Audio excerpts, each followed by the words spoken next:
Olá, bom dia a todos. Sejam bem-vindos à Coletiva das Estatísticas Fiscais. Estamos aqui hoje com o Fernando Rocha, chefe do Departamento de Estatísticas do Banco Central. Fernando, bom dia. Bom dia, Carla. Bom dia a todos. Vamos começar então a divulgação das estatísticas fiscais para o mês de novembro, né? Mais uma vez, essa estatística está sendo divulgada de forma atrasada em relação ao seu calendário original, que previa uma divulgação no final de dezembro. A razão desse atraso, como eu tenho enfatizado nas coletivas anteriores, é a grave crise de pessoal que o Banco Central vem atravessando desde o ano passado, né? Na minha avaliação, houve inclusive uma deterioração adicional desse cenário aqui no Banco Central, em função do aumento das inaceitáveis e injustas assimetrias remuneratórias que aconteceu no final do ano passado entre os servidores do Banco Central e o das carreiras congêneres no Serviço Público Federal. Essa deterioração adicional pode afetar não apenas as estatísticas, né, como já está afetando o seu calendário de divulgação, mas todo o conjunto de serviços e entregas que o Banco Central faz para a sociedade brasileira. É preciso, na minha opinião, que haja no curto prazo, né, uma nova reunião da mesa setorial de negociação entre o governo e as entidades representativas dos servidores do Banco Central, para que o governo possa apresentar uma solução pronta e efetiva para esse problema urgente, né? Eu acho que isso é muito necessário diante da situação que nós estamos enfrentando. Bom, começando com a divulgação das estatísticas do mês de novembro, né? Como vocês podem ver na tabela 1 da nota para a imprensa, o setor público consolidado teve um déficit primário de 37,3 bilhões de reais em novembro, né? Esse resultado representou um aumento de 85,5% quando a gente compara com o déficit primário de novembro de 2022, que foi de 20,1 bilhões, né? Então, houve um aumento no déficit nesse período, nessa comparação interanual, passando de 20,1 bilhões em novembro de 2022 para 37,3 bilhões agora em novembro de 2023, né? Com isso, esse resultado de novembro de 2023 foi o pior resultado para meses de novembro da série histórica divulgada pelo Banco Central desde 2016, né? Lá em novembro de 2016, o déficit primário atingiu 39,1 bilhões de reais, né? Esse resultado é para o setor público consolidado, que se compõe, né, do governo central, dos governos regionais, estados e municípios, e das empresas estatais, né, nessas três esferas de governo.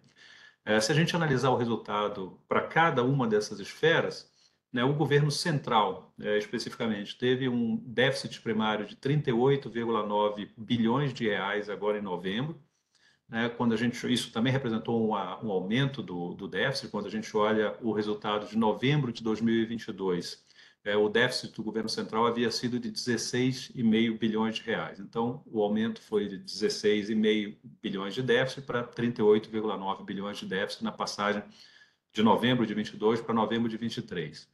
Da mesma forma que no caso do setor público consolidado, que eu mencionei anteriormente, este foi, quando a gente considera o governo central, este foi o pior resultado para mês de novembro desde 2016 na esfera do governo central. Lá em novembro de 2016, né, o déficit primário foi de 39,9 bilhões de reais e agora de 38,9. Né? Ainda no governo central, quando a gente olha esse aumento, né, do déficit, a gente sabe que o déficit primário é composto, uma forma de explicá-lo é o balanceamento entre as receitas e despesas executadas pelo governo central, e nesse balanceamento de receitas e despesas, uma das possibilidades de ampliar o déficit é que a despesa tenha crescido mais do que a receita. É exatamente isso que aconteceu no mês de novembro, quando a gente compara com novembro do ano anterior, né? Então, utilizando os dados que são do Tesouro Nacional, que já foram divulgados no final do mês passado, na coletiva pelo secretário do Tesouro, a receita líquida, né, do governo central cresceu de novembro de 2022 para novembro de 2023, 4,2% em termos reais, né, o que é um bom crescimento. Mas as despesas totais cresceram mais. Na mesma comparação de novembro a novembro e usando valores reais, ou seja, deflacionados, a despesa total cresceu 20%, né? Mas acho que a gente tem que observar que esse crescimento de 20% não parece ser um crescimento regular, então a gente tem que olhar as causas específicas, né? E tem, né, uma causa específica importante para o crescimento deste número, né? E a gente chama de específica porque está presente em novembro de 2023, mas não está presente em novembro de 2022, né?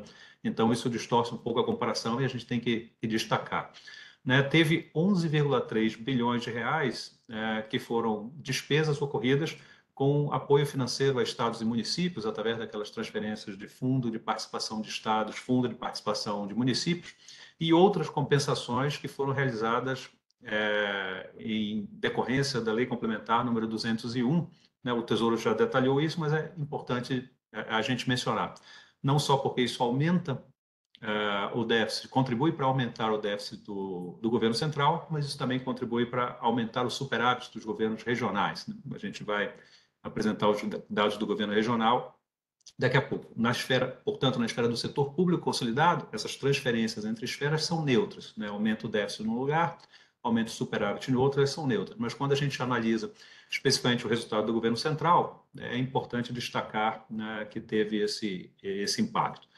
Por outro lado, entre as despesas obrigatórias e discricionárias, né, o conjunto delas teve um aumento de 19,6 bilhões também, que é um aumento que está presente nos dois lados de comparação. A especificidade é esse caso da Lei Complementar número 201. Então, acho que isso ajuda a explicar o aumento, né, do déficit do governo central em novembro e também, como eu já mencionei, ajuda a explicar o aumento do superávit dos governos regionais. Na esfera dos governos regionais, houve um superávit primário de 2 bilhões de reais agora em novembro de 2023 e em novembro de 2022 houve um déficit de 3,7 bilhões, né?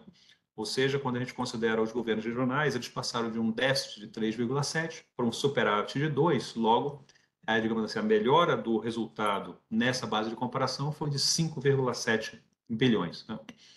Uma parte que explica essa melhora são aqueles mesmos 11,3 bilhões que eu mencionei, né, no caso das transferências que ocorreram entre o governo central e os estados. Né? Então, dessa melhora de 5,7 bilhões nos governos regionais, né, a gente tem a colaboração, digamos assim, o impacto, melhor dizendo, desses 11,3 bilhões de reais. Ou seja, o impacto é maior do que a melhora. Né? Então, assim, teve outros fatores que contribuíram para a redução do resultado. Um deles, as transferências regulares entre a União e os governos regionais, que diminuíram 4,5% em termos reais. Né? Então, isso ajuda a ter uma redução no resultado dos governos regionais, tudo mais constante. Né? Então, a gente pode ver em novembro, né, uma piora do resultado primário, né, do setor público, né, principalmente pelo resultado dos governos regionais, do governo central, e uma melhora do resultado dos governos regionais. Mas uma parte dessa piora no governo central e dessa melhora nos governos regionais é causada por um conjunto específico de operações. Eu acho que isso é importante destacar. Quando a gente passa para a tabela 2, a gente vai olhar os resultados acumulados num período maior de tempo, né, nos últimos 11 meses, o acumulado do ano. Nesse acumulado do ano de janeiro a novembro de 2023, o resultado primário do setor público consolidado foi deficitário em 119,6 bilhões de reais. Né? Isso é também uma piora do resultado, porque quando a gente analisa o resultado de janeiro a novembro de 2022, houve um superávit primário de 137,8. Então, o setor público consolidado, comparando os 2 anos, né, os 11 primeiros meses de cada ano, passou de um superávit primário de 137,8 bilhões, lá em 2022, para um déficit primário de 119,6 bilhões agora, em 2023. Né? Também analisando por esferas de governo, o governo central teve um resultado primário neste período, de janeiro a novembro de 2023, de 137 bilhões, ou seja, o déficit primário do governo central foi superior ao do setor público consolidado, né? Indica que os governos regionais permaneceram em superávit. O governo central teve um déficit primário de 137 bilhões em 2023, de janeiro a novembro, e no mesmo período do ano passado, houve um superávit primário de 48,8 bilhões, ou seja, nos dois casos, no setor público e no governo central, uma virada de resultado de superávit para déficit. E claro, como o setor público consolidado é a soma, né, do governo central, dos governos regionais e das estatais, né, o principal fator por trás desse resultado do setor público consolidado é o resultado do governo central, né?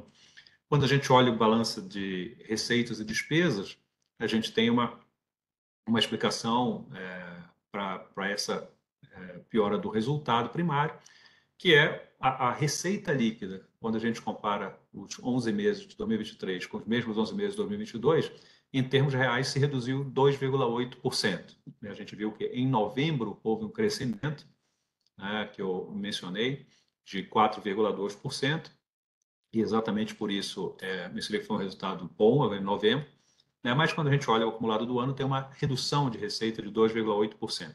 Por outro lado, as despesas totais cresceram também em termos reais 6,9%, ou seja, uma redução de receitas com o aumento de despesas reduz, né, o resultado primário.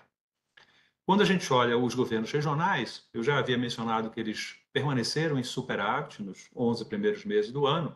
Esse superávit foi de 20,6 bilhões de reais. Mas eles tiveram uma redução importante, né, no seu superávit. No mesmo período de 2022, esse superávit foi de 83,5 bilhões, né? Então, é uma redução da faixa de 80 para a faixa de 20, ou seja, é uma redução de 75,3%, para ser mais preciso, né? Aqui também, nessa mesma comparação, a gente tem uma redução, né, das transferências regulares da União para os governos regionais, que ajuda a explicar a redução do resultado. Essa redução das transferências foi de 6,3%, né, por cento em termos reais. Na tabela 3, a gente tem o último período comparativo que a gente geralmente usa, né? A média móvel, ou seja, o acumulado nos últimos 12 meses. Nesse acumulado de 12 meses até o mês de novembro, o setor público consolidado também apresentou um déficit, 131,4 bilhões, o que equivale a 1,22% do PIB. Tá? Para o governo, quando a gente decompõe esse resultado, ele é praticamente todo observado no governo central. O déficit do governo central foi 130,8 bilhões, né? O setor público consolidado 131,4, o governo central 130,8 bilhões de reais. E nos governos regionais, eles ainda permaneceram com um ligeiro déficit, eles ainda permaneceram com um ligeiro superávit de 2 bilhões de reais, o que em termos econômicos, praticamente um resultado equilibrado, né? Eles conseguiram, nesse período, balancear suas receitas e despesas, né, de uma forma quase igual, né? Tiveram um pequeno superávit de 2 bilhões de reais. Com isso, nós então temos a apresentação dos resultados primários do setor público consolidado e de todas as esferas de governo. E para a gente continuar analisando os resultados fiscais do período, nós temos que passar para a conta de juros, né? A conta de juros, nós chamamos de juros nominais, eles são os juros nominais apropriados por competência sobre a dívida líquida do setor público. Então, nós consideramos tanto receitas de juros, que incidem sobre os ativos, como é o caso, os ativos do setor público, como é o caso das reservas internacionais, entre outros, como também o pagamento de juros, né, que incide sobre os passivos, né, do setor público. Eles são apropriados por competência, isso quer dizer que a gente tem uns diversos indexadores, né, os diversos tipos de juros sobre cada ativo e passivo, e apropriamos eles pro rata, né, diariamente, a partir do estoque da dívida e desses indexadores. Dessa forma, né, os juros nominais atingiram 43,6 bilhões de reais em novembro. Esses 43,6 bilhões de reais de novembro representaram uma redução tanto em relação a novembro de 2022, que os juros atingiram 50,3 bilhões, quanto em relação a outubro de 2023, que os juros atingiram 61,9 bilhões. Como a conta de juros é apropriada por competência diariamente, a gente não tem sazonalidade aqui, a gente pode comparar com qualquer período sem problema, né? Então, comparando inicialmente novembro de 23 com novembro de 22, a gente tem uma redução dos juros, né? Repetindo, de 50,3 bilhões em novembro de 22 para 43,6 bilhões em novembro de 23, né? Essa redução foi de 6,7 bilhões e ela é inteiramente explicada pela melhora dos swaps cambiais do Banco Central no período. Lá em novembro de 2022, os swaps cambiais tiveram um ganho para o Banco Central, que nas estatísticas fiscais equivale a uma receita de juros de 7,6 bilhões. Em novembro de 23, esse resultado foi um ganho de 18,3 bilhões, ou seja, uma receita de juros maior, o que faz com que o resultado líquido, né, o total pago, seja menor. Então, essa diferença, o ganho de swaps de 18,3 contra 7,6, essa diferença foi de 10,7 bilhões de ganho adicional. Então, ela não só explica inteiramente essa melhora do resultado de 6,7 bilhões que eu havia mencionado, como se a gente, num exercício contrafactual, assim, para fins analíticos, a gente excluir os resultados de swap, tanto de novembro de 22 como novembro de 23, né, o resultado da conta de juros teria sido um aumento. Ela teria aumentado 4 bilhões de reais nesse período. Quando a gente faz a mesma conta, passando de outubro de 23 para novembro de 23, a gente tem uma redução dos juros de 61,9 para 43,6, uma redução de 18,3 bilhões. Novamente aqui, os swaps desempenham um papel importante, que é, em outubro, o ganho de swaps para o Banco Central foi de 1,8 bilhão. Em novembro, os 18,3 que eu já tinha mencionado. Ou seja, o aumento desses ganhos foi 16,5 bilhões, o que representa praticamente a totalidade da redução dos juros de 18,3. Ou seja, sem swap, essa redução dos juros teria sido, de outubro para novembro, de 1,8 bilhão de reais, e que é explicada pelo fato de que novembro tem um dia útil a menos do que outubro, né? Ou seja, então, quando a gente faz a apropriação diária dos juros, teve um dia útil a menos em novembro, que é suficiente para explicar esse resultado. Quando a gente passa para os resultados dos juros acumulados no ano, ou seja, de janeiro a novembro, a gente tem 654 bilhões de reais de juros em 2023 contra 527 bilhões em 2022, ou seja, um aumento na conta de juros de 127 bilhões. Nesse caso, os swaps têm um impacto relativamente menor, né? O maior ganho de swap explica 22 bilhões desses 127 bilhões de aumento dos juros. Então, se a gente excluísse os swaps, ainda assim teria tido um aumento na conta de juros de 104,7 bilhões de reais, quando a gente compara 2023 com 2022. Nesse caso, a gente tem o próprio crescimento da dívida em termos nominais, ou seja, aumenta a base sobre a qual incidem os juros. E, no caso, os dois principais indexadores, que são a taxa de juros e o IPCA, eles tiveram comportamentos inversos, né? O IPCA de janeiro a novembro de 2022 acumulou 5,13% e de janeiro a novembro de 2023, 4,04%. Ou seja, teve uma redução de 1,1 ponto percentual, o que contribui para reduzir os juros. Mas a Selic teve, ao contrário, um aumento quando a gente compara o acumulado de 2023 com o acumulado de 2022. Passou de 11,1% para 12%, um aumento de 0,9%, o que predominou e ajuda, juntamente com o crescimento do estoque da dívida em termos nominais, contribui para explicar esse aumento dos juros apropriados no período. Quando a gente olha os últimos 12 meses, até novembro, os juros somaram 6,6% do PIB. Tiveram uma ligeira redução em relação ao acumulado até outubro, porque quando a gente comparou novembro com novembro, teve uma redução dos juros. Quando a gente soma o resultado primário com o resultado dos juros, a gente chega ao resultado nominal do setor público consolidado. Nesses últimos 12 meses, o déficit nominal do setor público consolidado chegou a 7,82% do PIB, e teve uma ligeira elevação de 0,05 ponto percentual em relação ao mês anterior. Ou seja, esses são os resultados fiscais do período. E agora a gente passa, para complementar a exposição, para a dívida líquida e a dívida bruta. O resultado da dívida líquida está na tabela 4. E aí, os jornalistas e os usuários que acompanham as estatísticas fiscais lembram que no mês passado, em outubro, quando a gente divulgou o resultado de outubro, nós mostramos que a dívida líquida sobre o PIB era 60%, ou seja, a dívida líquida era 60% do PIB. E agora, se vocês olharem na tabela 4, para os mesmos dados, para o mesmo mês de outubro, ela está em 59,2%. O que aconteceu aqui foi que o Banco Central incorporou nos seus números as divulgações recentes do IBGE, tanto das contas nacionais anuais quanto das contas nacionais trimestrais. Né? Isso ocorre da seguinte maneira: o IBGE divulgou no começo de novembro as contas nacionais anuais para o ano de 2021 e apresentou um PIB em termos nominais maior do que a estimativa anterior. Né? A partir daí e dos resultados subsequentes,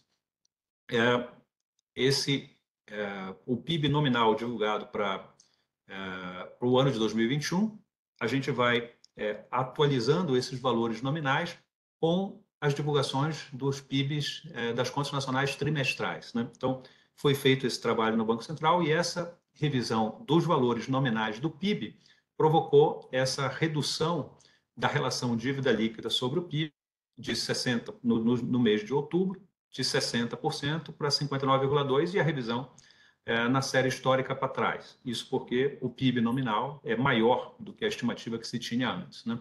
Então, acho que esse é um ponto importante, para vocês podem estranhar o nível da série, e é devido a isso. Quando a gente olha os dados de novembro, já com esses dados revisados, a dívida líquida do setor público representou 59,5% do PIB, o que é um aumento em relação aos 59,2% do PIB de outubro. Se a gente olha os dados da tabela 5, nós podemos ver que os fatores de crescimento da dívida são basicamente o déficit nominal. O déficit nominal de de novembro, chegou a 80,9 bilhões de reais, o que é 0,7% do PIB. Então, o déficit nominal contribuiu para o crescimento da dívida líquida e o aumento do PIB nominal contribui para reduzir esse impacto. Né? Então, esses são os dois fatores que explicam o aumento de 0,3 ponto percentual na dívida líquida de outubro para novembro. Quando a gente passa para a dívida bruta, os dados estão na tabela 17, né? Em primeiro lugar, a gente tem que ressaltar que aconteceu a mesma revisão na relação dívida bruta sobre o PIB. Nós revisamos os valores nominais do PIB e com esses valores nominais maiores, a dívida bruta representa uma parcela menor do PIB. Né? Se a gente lembra os dados de outubro, em outubro, quando a gente divulgou a nota do mês passado, a dívida líquida, a dívida bruta representava 74,7% do PIB. Agora, com os dados que incorporam a revisão do IBGE, a dívida bruta em outubro representa 73,7% do PIB, o que é essa revisão, então, teve a magnitude de 1 ponto percentual do PIB. Esclarecido isso e passando para os dados de novembro, nós temos uma dívida bruta que chegou a 73,8% do PIB em novembro, ou um ligeiro aumento em relação ao dado de outubro, de 73,7%, um aumento de 0,1 ponto percentual do PIB. Bom, com isso eu então devolvo a palavra para a Carla. Esses eram os dados que eu tinha para apresentar, tanto dos resultados fiscais do mês, quanto da evolução do estoque da dívida líquida e da dívida bruta. Devolvo a palavra para a Carla, porque pode organizar a sessão de perguntas que vocês eventualmente tenham. Muito obrigado. Obrigada, Fernando. Nós abriremos agora as perguntas. Quem tiver uma pergunta para fazer, basta levantar aqui a mão no sistema que nós vamos liberar o microfone. Peço que se identifiquem com o nome e veículo que representam também.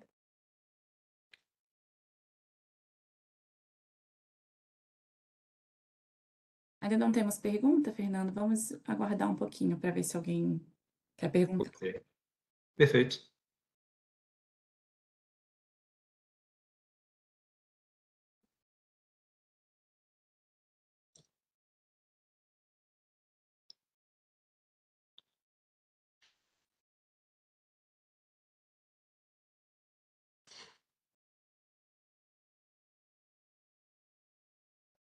Acho que não temos pergunta por hoje, Fernando. Gostaria de acrescentar mais alguma coisa? Não, perfeito, Carla. Só agradecer a todos pela participação aí nesses 3 dias seguidos de coletivas de divulgação estatística. A participação de vocês é muito importante, é o próprio sentido da divulgação estatística, né? Que ela seja utilizada o máximo possível pelos usuários, bem entendida, esclarecidos os pontos e tal. Então, agradecer a vocês e, enfim, a qualquer hora, a qualquer momento que vocês tenham qualquer dúvida, basta entrar em contato com a assessoria de imprensa, encaminhar a sua questão e a gente parar de tudo para responder o mais rápido possível. Muito obrigado, boa sexta-feira, bom fim de semana a todos. Obrigada, Fernanda. Bom dia a todos.